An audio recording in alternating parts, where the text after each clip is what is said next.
Next slide, please. Now this poor cat, rude awakening in 3, 2, 1. I'm glad that's not me. Bad choice of sleeping place. Next slide, please. So what we see is now that we have gone and said this is what sleep is, this is what sleep disruption does, this is aging, and this is what sleep looks like as we age.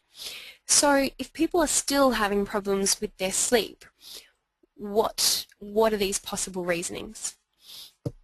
Sleep complaints do increase as we age.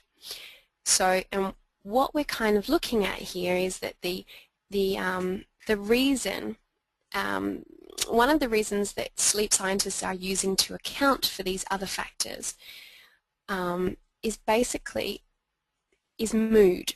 And we're thinking that what has happened is we've noticed that people who are depressed or anxious or who have other health problems will complain of poorer sleep during the night. So research is kind of showing that if you're worried or you're complaining of poor sleep, it might be a very valuable indicator of an underlying psychological or physical problem. It might be depression, anxiety, or another health problem. Next slide, please. What you can see here is that from about 76 onwards, subjective sleepiness, and that's the how much people report that they feel drowsy or they feel that they want to fall asleep during the day, just vastly increases. I mean, it goes up off the charts. And so if we're sort of saying that changes in sleep are normal, how are we accounting for this increased sleepiness? Next slide, please. Okay. What you can see is this is a chart measuring objective sleepiness. So this is when we've taken people and actually done sleep tests on them, so they've had a polysomnography or an overnight sleep study, rather than us asking, how sleepy are you? What you can see is that, oh, sorry Steve, what you can see is that older adults do actually have, adolescents do actually have, they are less sleepy during the day. Rather than younger adults, and older adults actually have a greater propensity to fall asleep during the day. And we're not quite sure yet whether this is a positive or a negative thing. The findings are still out there. Might just be a normal part of aging is that as we get older we have less to do, maybe more of a situational capacity to fall asleep. Reading the book on the couch, you've got the opportunity, you don't have to rush off to work, why not have a snooze? We're still not quite sure how to explain this one. Alright, next slide please Steve. What we do know is that what we said before is that if you are at all concerned about your sleep, or if your clients are concerned about their sleep, then perhaps it is an underlying medical illness or an underlying psychiatric or neurological illness.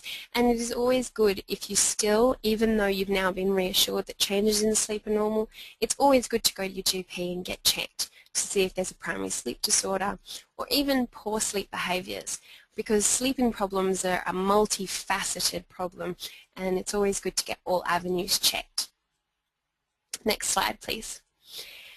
So psychological aspects of sleep.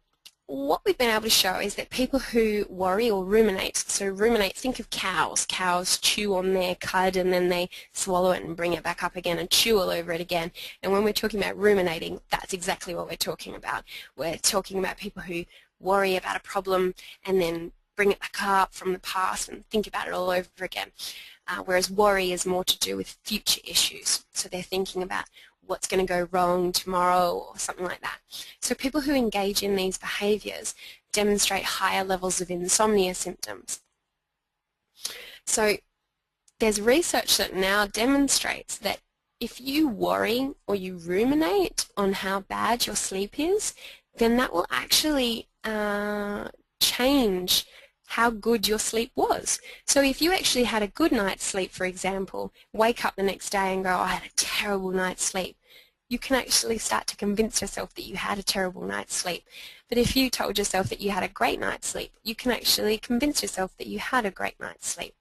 So subjective expectations of how well we did or did not sleep will actually alter our ratings of how well we say we slept or not. Also, stress and boredom will lead to poorer sleep and less satisfying sleep. So the motto here is stay positive and also don't let yourself get bored. Next slide, please. Okay, so now we've talked about this, there's very little that I can advise you to do if there is an underlying medical or psychological disorder other than please visit your GP or your psychologist and talk to them about these things.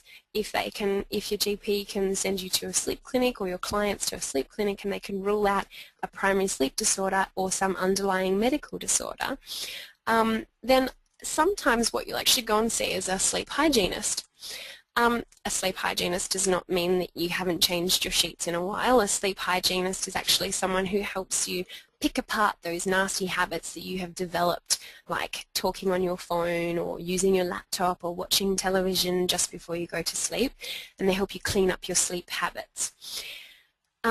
What you do need to do is accept that everyone is going to sleep differently. So just because Mary and Joe down the road are 64 or 23 and they sleep for 8 hours doesn't mean that you will also sleep for 8 hours. Sleep, as I said before, is very individual and built very much on your culture and your history and your family and your current situation. So you need to find what works for you. Understand that poor sleep might be a marker of underlying health problems and always talk to your GP. Ask yourself, are you satisfied with your sleep? And ask yourself if you're dissatisfied due to social expectations. Okay, what can you do? You can learn about sleep. So you today are doing one of the first things and one of the best things that you can do for yourself or your clients, because I think people don't understand that sleep can be improved through education. Education is so key to so many things. Understand how your sleep changes with age, observe your own habits and experiences. One of the things a sleep hygienist will do is often give you a diary so you can log the times you're falling asleep, because constant sleep and wake times are very important, because those hormones that get released will be expecting to get released at specific times, and if you're not going to sleep at those times then you're kind of stuffing up your biological clock. You can apply healthy sleep practices to your sleep style so that you get sufficient sleep quality, and talk to your doctor about your sleep and also see a sleep specialist if you experience chronic difficulties despite changing habits or have any other symptoms of sleep disorders. Some of the sleep disorders you might see, like if your wife or yourself or your client or anyone is complaining of a lot of snoring, one of the key things that a lot of sleep clients come through, a lot of the sleep centres for, is actually sleep apnea. And it's not snoring per se, it's when that snoring turns into someone actually having pauses in their breath for a long period of time, for a few seconds at a time, and then taking big gasps for air. That's quite important to get that checked out, because it means your brain isn't getting sufficient oxygen, and it also means that your sleep is quite fragmented.